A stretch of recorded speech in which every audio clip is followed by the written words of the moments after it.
The TLC pay-per-view reportedly, as of today, according to various sources, may be no more. Usually we get the TLC pay-per-view in the month of December. We've gotten it pretty much every December for the last decade plus now. I think the only year they didn't do it in December was 2017, when they did it in October and Angle was on the pay-per-view. Beyond that, I think they've had it every December for the last 11 or 12 years. But apparently it's no more. We already knew about the WWE Day 1 pay-per-view, which is really what should have been New Year's Revolution, but whatever. They're calling it WWE Day 1. That's on January 1st, before the Rumble later on in January. No December pay-per-views. So it's not that they're going to have less pay-per-views, because the Day 1 pay-per-view is basically the December pay-per-view just like a week or two later.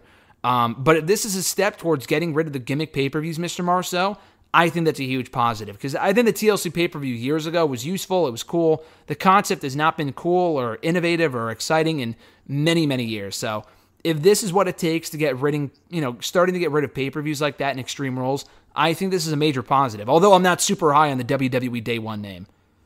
I mean, the name's whatever. I'm not too against it. But if this is, like you said, the first step to getting rid of the brand-themed or the gimmick-themed pay-per-views, I'm so for it.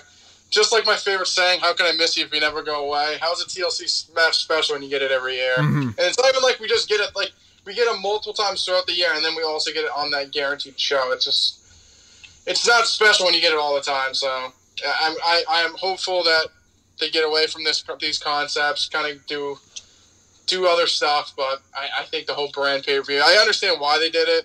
They thought it would generate more interest to shows that weren't selling as good. But when you do it every year, it's just stupid. I think it proved that it didn't make much of an impact, and that was 10 years ago, dude. This is 2021. They started doing these shows in 2009, and they haven't made a lick of a difference. They've been on the network, off the network, on Peacock.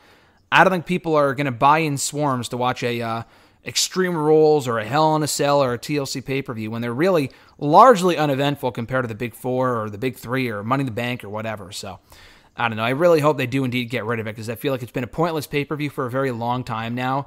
And again, I'm not a big fan of the Day 1 name, but it is far enough out from the Rumble where it makes sense. It's like a building bridge pay-per-view where they build the gap or bridge the gap between Survivor Series and Rumble.